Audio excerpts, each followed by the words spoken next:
You are the most important relationship. Before you swipe, text, or worry about being too much, start with you. Grow Therapy helps you build self-worth, set boundaries, and show up as your full self. Whether it's your first time in therapy or your 50th, Grow makes it easier to find a therapist who fits you, not the other way around. They connect you with thousands of independent licensed therapists across the U.S., offering both virtual and in-person sessions, nights and weekends. You can search by what matters, like insurance, specialty, identity, or availability, and get started in as little as 2 days. And if something comes up, you can cancel up to 24 hours in advance at no cost. There are no subscriptions, no long-term commitments. You just pay per session. Grow helps you find therapy on your time. Whatever challenges you're facing, Grow Therapy is here to help. Grow accepts over 100 insurance plans, including Medicaid in some states. Sessions average about $21 with insurance, and some pay as little as $0 depending on their plan. Visit growtherapy.com/booknow to get started. That's growtherapy.com/booknow. growtherapy.com/booknow. Availability and coverage vary by state and insurance plan. On this week's show, different ways to say ghastly. Learn about the connected speech features of the intrusive R. And are you saying these brand names correctly? I wasn't. Section 1. Ghastly. 16 delightfully British ways to say absolutely awful. Today's word is a properly dramatic British favourite. Ghastly. It's wonderfully old-fashioned and slightly theatrical, and very useful when something is truly not good. But British English, of course, doesn't stop at one word. We have layers of awful. Let's explore them. When something is not great, these are strong but still socially acceptable. Dire. The weather was dire.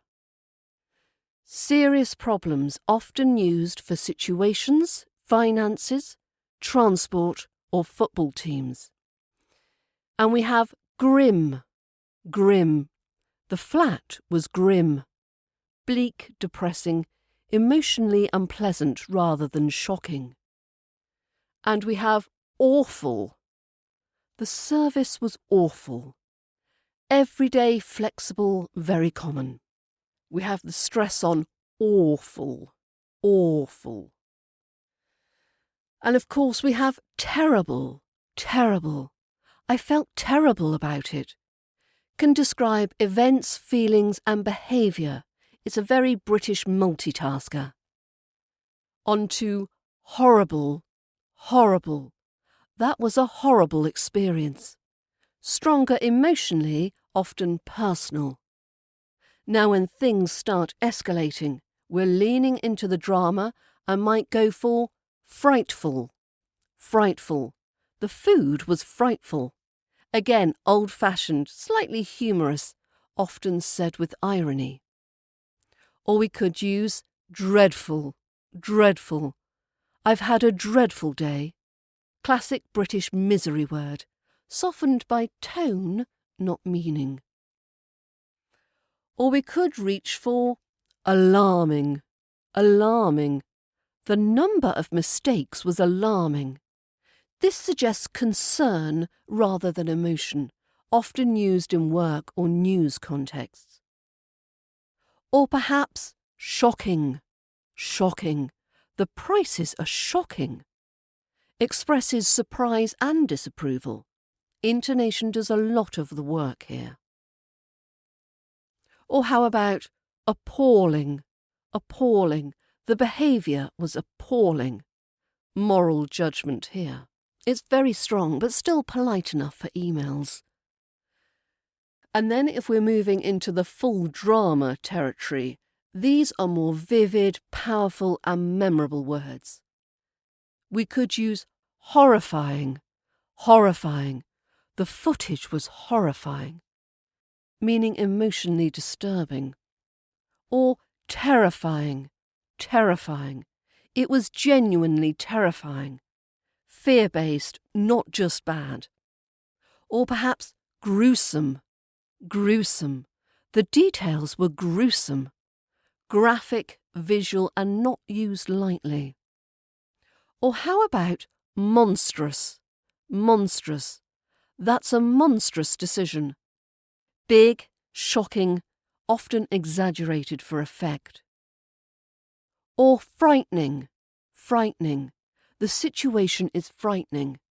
Calmer than terrifying, but still serious. And lastly, what about distressing? Distressing. The news was distressing. Emotionally upsetting, but restrained. Say these after me. Dire. Grim. Dreadful. Appalling. So less performance, more quiet judgment. British English loves a rich vocabulary for misery, not because we enjoy suffering, but because complaining politely and creatively is practically a sport. So next time something's bad, don't stop at bad, go ghastly. Section 2. The intrusive R. Here's a guide to mastering the intrusive R, one of the key features of connected speech in standard RP British English. So what is the intrusive R? In the British accents where we don't pronounce the R at the end of words, like car or butter, an invisible R sound magically appears between two words to help them flow together smoothly. This happens only when 1. The first word ends in a vowel sound, and 2. The next word begins with any vowel sound. Think of it as a bridge. Instead of stopping your voice between vowels, which sounds choppy, you can use a soft R to link them. So firstly, after the schwa, this is the most common place you will hear it. Words ending in A often trigger this. So the formula is word ending in A plus word starting with a vowel, we have the R link. So for example, idea of, idea of. Are you hearing that R sound in between idea and of, idea of? Say it yourself so you can feel it. How about China and Japan? China and Japan. Area of, area of. And vodka and tonic, vodka and tonic. Lisa is here, Lisa is here. Now don't overpronounce it, it should be a light tap, not a growl. It's China and, not China and. Secondly, we use it after the or sound. So words ending in the or sound, which can be spelt AW or RAW, link to vowels with an R. So word ending in or plus word starting with a vowel is when we use the R link. So, for example, law and order, law and order. I saw it, I saw it. Draw a picture, draw a picture. Thaw out, thaw out. Poor is hurt, poor is hurt. And thirdly, we use it after the R sound. So it usually applies to words ending in A or AH, like grandma or spa. So words ending in this R plus words starting with a vowel equals the R link. Examples are spa is open, spa is open. Grandma is coming, grandma is coming. Comma after, comma after. Note that comma ends in a schwa, but the principle is the same. Now, when not to use it.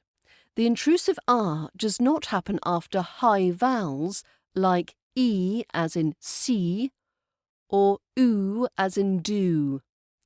So see it uses an intrusive y glide, not R. Do it uses an intrusive w glide. See it, do it. So repeat these sentences after me. The media are obsessed with it. I saw a film about it. The data is correct. We need to withdraw our offer. Amanda always arrives late. The media are obsessed with it. I saw a film about it. The data is correct. We need to withdraw our offer. Amanda always arrives late. Now, a classic test for learners is the word drawing. Without linking, draw-ing. With the intrusive R, drawing. Sounds like draw-ring. In fluent RP British English, drawing often rhymes perfectly with roaring. Section 3. How do you say these brand names? I thought it might be helpful to cover the pronunciation of some popular brand names. However, during my research, I quickly discovered that I've been saying some of these completely wrong. Now, how do you pronounce them? Are we making the same mistakes? So here's my list. Number 1, Shein. Shein. Now this one I've been saying wrong. I've always pronounced it as sheen, whereas the correct pronunciation, Shein. Shein. 2, Nutella. Nutella, which is that chocolate spread. However, this is another one I've been saying wrong. I've always said Nutella. Nutella. But it's Nutella. I've been turning that U into a schwa. Number 3, Aldi. Aldi. Now, I generally say it as Aldi, but apparently Aldi, it's how it's meant to be. Aldi. Number 4, Ikea. Ikea. Now, I used to say Ikea, like almost everyone else, until the TV adverts came out with the pronunciation guide of Ikea. Ikea. Ikea. Next to trainer brands, so we're going to start with Nike. That's the correct pronunciation, not Nike, rhyming with bike. I'm pretty sure I use both. They're interchangeable for me. And Adidas, not er-dee-dus. Add-dee-dass, not er-dee-dus. So we've got Nike and Adidas. Now, the car manufacturer is Porsche, but a lot of people pronounce it simply as Porsche, but it is actually 2 syllables, Porsche. Primark. Apparently some people say this as PREE-mark, but the way I've always heard it said, which is the correct way, is PRY-mark. Adobe. It's not Adobe, but Adobe. Adobe. And a Chinese brand name, it's Huawei, not Huawei. Huawei, not Huawei. I'll put these lists in the show notes. You can see the spelling and hear the pronunciation. Now, I'm sure there are many more that could be added to the list. Which brand names would you include? Which ones do you think you're getting wrong? Let me know. Section 4. A small mindset shift. Replacing sorry with thank you. Today's idea is simple, powerful, and quietly confidence-boosting, replacing sorry with thank you. In British English, we say sorry a lot, sometimes for real mistakes, but often just out of habit. Now, this small reframe changes how you sound, makes you more confident, more positive, less apologetic, but still polite. Let's look at how it works. So the core idea, instead of focusing on what went wrong, you acknowledge what the other person did. That tiny shift changes the tone completely. So some everyday examples could be, instead of saying, sorry I'm late, try and say, thank you for waiting. So here you're recognising their patience, not your failure. So instead of saying, sorry I forgot it, try saying, thank you for reminding me. This sounds cooperative, not careless. And instead of saying, sorry for bothering you, why not try, thank you for your time. This is much more confident, especially at work. And instead of, sorry this took so long, why not say, thank you for your patience. Classic, calm and professional. And instead of, sorry, I don't understand, try, thank you for explaining. Could you go over that once more? You sound engaged, but not embarrassed. And instead of, sorry about the mess, try, thanks for bearing with the mess. We're in the middle of things. It's much more relaxed and it's less self-critical.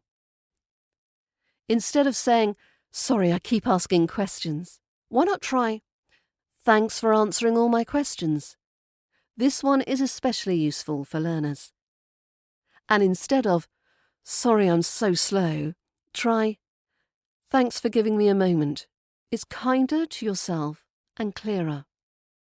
And instead of, sorry, I need to leave early, why not say, thank you for understanding, but I need to head off a bit early. It's firm, but polite.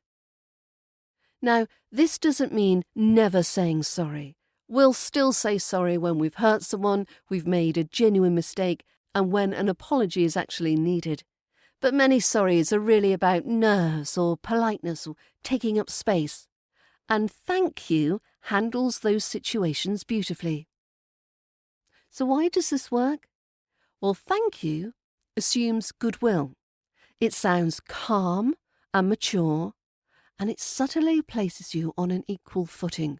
It's not rude, it's not arrogant, it's just quietly confident. So next time sorry jumps to the front of your mouth, pause for half a second and ask yourself, am I apologising or just being polite? You might find thank you fits better. So if you'd like to learn more about connected speech features like the intrusive R, get the British Accent Bundle for help with your pronunciation and intonation of RP British English. learningbritishaccent.com/bundle. And it's the last podcast we have in March. So will you join me in April? But bye for now.